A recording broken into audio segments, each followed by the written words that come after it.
I still remember the sound of the bedroom door creaking open that night. It was 3 in the morning, and I had finally drifted into that fragile kind of sleep you get when your world is falling apart. We were separated. The divorce papers had been filed 2 weeks earlier. He wasn't supposed to be in the house anymore, let alone in our bedroom. But there he was, standing in the doorway, backlit by the hallway light, looking at me with those same eyes that had promised me forever 6 years ago. "Leela," he whispered. Just my name, nothing else.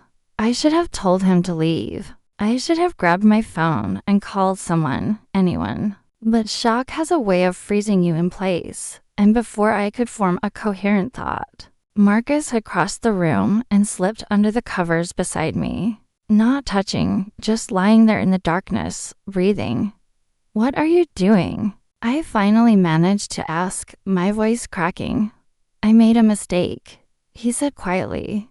"The biggest mistake of my life. Let me back up, because you need to understand how we got here. You need to know what Marcus did to deserve what was coming to him, even though I didn't know it yet. Even though in that moment, part of me, some pathetic, broken part of me, wanted to believe him. Marcus and I met at a hospital charity gala 7 years ago. I was a nurse working double shifts to pay off student loans, and I had only attended because my best friend Rachel dragged me there. He was a pharmaceutical sales representative, charming and confident in his tailored suit, making everyone in the room feel like they were the only person who mattered. When he focused those warm brown eyes on me and asked about my work, I felt seen in a way I hadn't in years. Our courtship was a whirlwind. Expensive dinners I couldn't afford, but he insisted on paying for. Weekend trips to wine country. Little notes left on my car windshield after long shifts. He made me feel special, cherished, like I was the prize he'd been searching for his whole life. When he proposed on the beach at sunset 11 months later, I said yes without hesitation. The first 2 years of marriage were good. Not perfect. Nobody's marriage is perfect, but good. We bought a small house in the suburbs. We talked about having kids someday. We hosted dinner parties where our friends would joke about how we were couple goals. I worked my shifts at the hospital, and Marcus traveled for work, sometimes for days at a time, visiting doctors and hospitals across the region. I trusted him completely. That was my first mistake. The cracks started showing in year 3. Marcus became distant, always on his phone, always tired when he came home from trips. He stopped asking about my day. We stopped having dinner together. Our conversations became transactional. "Did you pay the electric bill? Can you pick up my dry cleaning? I'll be in Chicago until Friday." I told myself it was normal. Marriage takes work. Everyone goes through rough patches. I suggested couples therapy, and he agreed, but he never seemed to have time for it. Always a conflict with his schedule. Always a big meeting or an important client dinner. Then came the night that changed everything. The night 6 months ago when I discovered the truth. I had picked up Marcus's laptop by mistake, thinking it was mine. They were the same model, both silver, both sitting on the kitchen counter. I opened it to check my email before bed, and there it was. His messages, still open. A conversation with someone named Jennifer. "Can't wait to see you tomorrow. Room 412, same hotel. Missing you already. Last night was incredible. Does she suspect anything?" I scrolled up, my hands shaking, my heart hammering so hard I thought it might break through my ribs. Months of messages, explicit photos, plans and schedules, hotel receipts. It wasn't just an affair. It was a whole separate relationship, running parallel to ours, built on a foundation of lies. Jennifer worked in hospital administration. They'd met at one of the same medical conferences, where Marcus was supposed to be building his career. She was divorced, no kids, and based on the messages, She had no idea that Marcus was still very much married and living with his wife. When I confronted him the next morning, he didn't even try to deny it. He just looked tired, caught, like a student who'd been cheating on a test and finally got called to the principal's office. It just happened, he said, which might be the most infuriating combination of words in the English language, for 6 months. It just happened for 6 months? He had the audacity to look annoyed. You're never home, Leela. You're always working. What did you expect? That was when I knew. This wasn't salvageable. This wasn't a mistake or a moment of weakness. This was who he'd chosen to be, and he was actually trying to blame me for it. I asked him to leave. He packed a bag and went to stay with his brother. I called a lawyer the next day. We had no kids, thankfully, which would make the divorce cleaner, though the house and our shared assets would still need to be divided. I wanted it done quickly. I wanted him out of my life. But Marcus, it turned out, had other ideas. Over the next 2 weeks, he fought me on everything. He wanted the house, even though I'd put down the larger part of the down payment with money from my grandmother's inheritance. He wanted half of my retirement account from the hospital, even though he earned twice what I did. His lawyer was aggressive, nasty even, sending letters that painted me as an unstable, jealous spouse who was trying to punish Marcus for a minor indiscretion. And through it all, he kept texting me. Apologies mixed with accusations. I'm sorry followed by you drove me to this followed by I still love you. Followed by you're being unreasonable about the house. I blocked his number. I communicated only through my lawyer. I started the painful process of rebuilding my life from the wreckage he'd left behind. Which brings us back to that night. 3 a.m. Marcus in my bed, uninvited, unwanted, whispering about mistakes. How did you get in? I asked, sitting up, reaching for the lamp. I still have my key, he admitted. I know I should have given it back, but I couldn't. This is still my home, Leela. It's not your home. You left, you cheated. You're divorcing me, remember. That's what I need to talk to you about. He sat up too, and in the lamplight, I could see he'd been crying. His eyes were red-rimmed, his face blotchy. I ended it with Jennifer. It's over. It was a horrible mistake, and I've been in therapy, and I've realized that I was running from something I was afraid of. Afraid of what? Despite myself, I was listening. This is what he did. I reminded myself. This was his gift. Making people feel like they mattered, like their attention was worth something. Intimacy. Real intimacy. What we had was real, and it terrified me, so I sabotaged it. My therapist helped me see that. But I love you, Leela. I love you, and I want to fix this. I want to withdraw the divorce petition. I want us to go to counseling together. Please. He reached for my hand. I pulled away. You don't get to do this, I said. But my voice wasn't as strong as I wanted it to be. You don't get to break everything and then show up in the middle of the night and expect me to believe you've changed. I know I don't deserve another chance. I know that. But I'm asking for one anyway. Because 6 years of marriage has to count for something. Because what we had was worth fighting for. I should have said no. I should have called the police and had him removed. I should have changed the locks the day he moved out. But I was tired. So tired. Tired of being angry. Tired of crying. Tired of sleeping alone in a bed that used to hold 2 people. I need time to think. I heard myself say, take all the time you need. I'll wait. However long it takes, I'll wait. He kissed my forehead and left. And I sat there in bed, wondering if I was the biggest fool in the world or if maybe, just maybe, people really could change.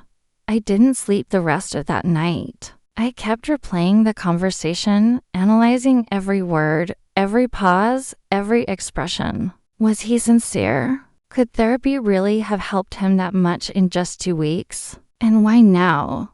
Why show up in the middle of the night instead of calling like a normal person? By morning, I'd made a decision. I would hear him out. Not because I was ready to forgive him, but because I needed to know. I needed to understand what had happened to us. And maybe closure required sitting across from him one more time. I texted him from my work phone. Since he was still blocked on my personal number, we can talk, but not at the house. Coffee shop on Maple Street. Tomorrow at 2. He responded within seconds. Thank you. You won't regret this, but here's what I didn't know. Here's the part that makes my blood boil even now, months later. Marcus wasn't there because he'd had some grand revelation. He wasn't there because therapy had opened his eyes to his mistakes. He was there because Jennifer had dumped him. I found this out from Rachel, my best friend, who happened to be friends with someone who worked with Jennifer. Small world, right? Turns out Jennifer had discovered that Marcus was still legally married, that the divorce wasn't finalized, and that he'd been telling her I was basically his ex already. She'd called him a liar and a coward and told him to lose her number. So Marcus, suddenly single and realizing he'd blown up his marriage for nothing, decided to try to crawl back to the life he'd discarded. I didn't know any of this when I met him at the coffee shop. I walked in genuinely open to hearing what he had to say, genuinely wondering if our marriage might be salvageable. He was already there, sitting at a corner table, 2 cups of coffee waiting. He'd remembered my order. Vanilla latte, extra shot of espresso. It was such a small thing, but it hit me harder than it should have. Thank you for coming, he said as I sat down. I'm not promising anything, I replied. I'm just here to listen. And listen I did. For 90 minutes, Marcus talked. He talked about his childhood, about his fear of abandonment, about how seeing his parents' marriage fall apart had made him terrified of real commitment. He talked about therapy, about the work he was doing, about how he'd realized that Jennifer was just an escape, a fantasy that let him avoid the hard work of a real relationship. He cried again. He held my hands across the table. He said all the right things. I know I hurt you, he said. I know I broke your trust, and I know that's not something I can fix overnight. But I'm willing to do whatever it takes. Counseling, transparency with my phone and my schedule, whatever you need to feel safe with me again. Part of me wanted to believe him. The part that remembered the good times, the laughter, the way he used to make me feel like I was the most important person in the world. But there was another part, a quieter but stronger part, that kept asking, why should I have to be the one who feels unsafe? Why should I have to police his phone and his schedule? Why should I have to live with the anxiety of wondering if he's telling the truth? I need more time, I said finally. This is a lot to process, of course. Take all the time you need. I mean that. We left the coffee shop separately, and I drove home with my head spinning. I wanted a sign, something clear and obvious that would tell me what to do. Stay or go, forgive or cut ties, start over or move on. I got my sign 2 days later, though not in the way I expected. Rachel called me at work, her voice tight with barely controlled anger. Are you sitting down? I'm at the nurse's station. What's wrong? Jennifer posted something on Facebook. It's public. You need to see it. She sent me the link. My hands were shaking as I opened it on my phone. Jennifer's post was long, detailed, and devastating. She'd written about her relationship with Marcus, about how he'd pursued her, lied to her, made her believe they had a future together. She'd written about discovering the truth, about confronting him, about the things he'd said about me. He told me his wife was cold and distant. Jennifer had written, he said their marriage had been over for years. that they were only still legally married because of finances. He made himself out to be a victim of a loveless relationship, trapped and miserable. I believed him. I believed every word. And then I found out the truth. He's a liar and a manipulator. And I'm posting this as a warning to any other women who might cross his path. This man will say whatever he thinks you want to hear. He has no conscience and no capacity for real love. The post had been shared hundreds of times. People were commenting, some supporting Jennifer, some criticizing her for airing private business publicly. But one comment stopped me cold. It was from a woman named Ashley. This man did the exact same thing to me 3 years ago. I met him at a conference. He told me he was divorced. We dated for 4 months. Then his ex-wife showed up at my apartment. Turns out they were very much still married. He's a serial cheater and a pathological liar 3 years ago. We'd been married 3 years when this Ashley situation happened, which meant Jennifer wasn't a one-time mistake. She wasn't even the first affair. Marcus had been doing this for years, probably since the beginning of our marriage. And I'd been too trusting or too blind to see it. I felt like I'd been punched in the stomach. All that talk about therapy and fear of intimacy and childhood trauma, all lies. He was just a man who wanted to have his cake and eat it too. Who wanted the stability of a marriage and the excitement of affairs. Who thought he was smart enough to keep all the balls in the air forever. The rage that swept through me in that moment was unlike anything I'd ever experienced. It was clean and cold and clarifying. I wasn't sad anymore. I wasn't conflicted. I knew exactly what I needed to do. But I didn't confront him. Not yet. Because confrontation would give him a chance to lie again, to manipulate, to make excuses. Instead, I started gathering evidence. I screenshot Jennifer's post and all the comments, including Ashley's. I went through our old bank statements and credit card bills, marking every suspicious charge, every hotel stay, every restaurant in cities where Marcus claimed to be working alone. I contacted Ashley through Facebook. She was wary at first, but when I explained who I was, she opened up. She sent me emails from Marcus, photos they'd taken together, everything she'd kept as proof of what had happened. She even agreed to provide a statement to my lawyer if needed. Then I did something I probably shouldn't have done, but I don't regret it. I created a fake email account and messaged 3 other women, whose names I'd found in Marcus's old messages and social media. 2 never responded. One did. Her name was Courtney, and she'd had a 6-month relationship with Marcus 2 years ago. Same story. Met at a conference. He said he was divorced. They dated until she started asking when she could meet his friends and family. And then he ghosted her. 3 confirmed affairs. And who knows how many more I didn't know about. This wasn't a man who'd made a mistake. This was a man who'd built his entire life around deception. I took all of this information to my lawyer. She was impressed and horrified in equal measure. With this kind of documentation, she said, we can push for a much more favorable settlement. Adultery matters in asset division, especially when there's a pattern of deception and financial misuse of marital funds. I want the house, I said, and I want him to know why he's losing it. We can make that happen. But here's where the revenge really started. Because I realized that legal consequences weren't enough. Marcus had humiliated me, made me doubt myself, made me feel like I was the problem in our marriage. He'd sold me a fantasy while living a completely different reality. And he'd almost convinced me to take him back. I wanted him to understand what he'd lost. Not just materially, but emotionally. I wanted him to see the person I was becoming without him, and realize that he'd thrown away something real for a series of meaningless flings. So I started working on myself. Not for him, but for me.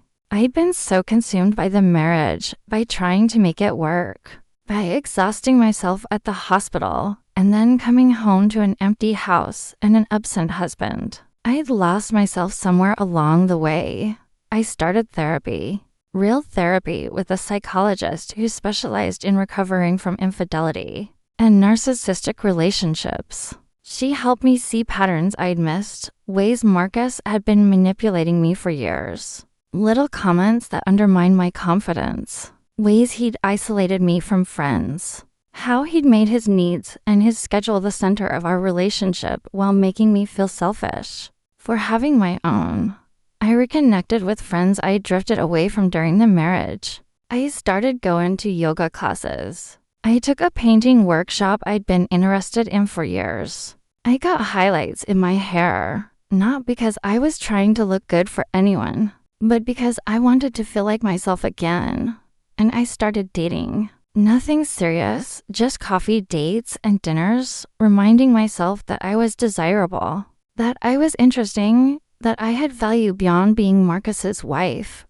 Marcus, meanwhile, was spiraling, according to his brother, who'd always liked me better than him. Marcus was drinking too much and struggling at work. The divorce proceedings weren't going his way. My lawyer had presented all the evidence of his affairs, and his lawyer had advised him to settle rather than go to court, where everything would become public record.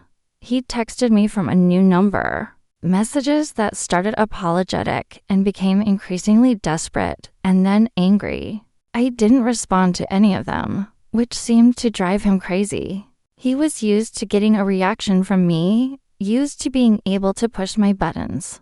One night, he showed up at the hospital where I worked, waiting in the parking lot by my car. It was late, end of a long shift, and I was exhausted. When I saw him standing there, my first emotion wasn't fear. It was annoyance. "We need to talk," he said. "We have lawyers for that." "Please, Leela. Just 5 minutes? You broke into my house in the middle of the night. You've been harassing me with text messages. You've made this divorce as difficult as possible. You don't get 5 more minutes of my time. You don't get anything from me. I love you," he said, and he looked like he actually believed it. "No, you don't. You love the idea of me. You love having someone waiting at home while you do whatever you want. You love the stability I provided while you chased excitement everywhere else. But you don't love me. You don't even know me. That's not fair." "Fair?" I laughed, and it felt good. "You want to talk about fair? You cheated on me with at least 3 women that I know of, probably more. You lied to me for years. You tried to manipulate me into taking you back when the only reason you wanted me back was because your girlfriend dumped you. And you have the audacity to stand here and talk to me about fair?" He had no response to that. He just stood there, looking lost and small. "Sign the settlement," I said. "Give me the house and the terms we've offered, and we can both move on with our lives. Keep fighting, and I'll make sure every detail of your affairs becomes public record. I'll contact every woman I can find and compile a list. I'll make sure your employer knows exactly what you were doing on those business trips. Your choice." I got in my car and drove away, and I didn't look back. He signed the settlement 3 days later. The divorce was finalized 6 weeks after that. I got the house, the majority of our shared savings, and my freedom. Marcus got his car, his personal accounts, and the consequences of his choices. But the real revenge, the part that felt like justice, came months later. I was at a hospital fundraiser, the same kind of event where Marcus and I had met 7 years earlier. I had almost skipped it, worried it would bring up bad memories, but Rachel had convinced me to go. I wore a red dress I'd bought on a whim, something bold and completely unlike the conservative clothes I used to wear to avoid Marcus's commentary about being too showy. I was talking to a group of doctors about a new program we were implementing in pediatrics when I felt someone watching me. I turned, and there was Marcus across the room staring at me like he'd seen a ghost. He looked terrible. He'd gained weight, lost some hair, and had the gray, tired look of someone who wasn't sleeping well. Next to him was a woman I didn't recognize, probably a date, but she was looking at her phone, clearly bored. I smiled at him. Not a warm smile, just an acknowledgement. Then I turned back to my conversation, laughing at something one of the doctors had said. Out of the corner of my eye, I saw Marcus move toward me. But before he could reach me, someone else appeared at my side. "Dr. Martinez," I said, smiling up at the tall, handsome pediatric surgeon who'd been flirting with me for the past month. "I was just telling everyone about your work with the Children's Heart Program." David Martinez smiled back, his hand casually resting on the small of my back. "I hope you're making me sound brilliant. Always."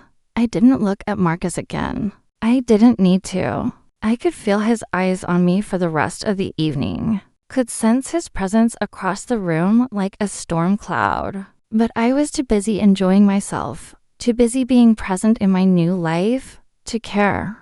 Later that night, I got a text from his brother. "Marcus just called me drunk and crying. Said he saw you at some hospital thing with another guy. Said you looked happy.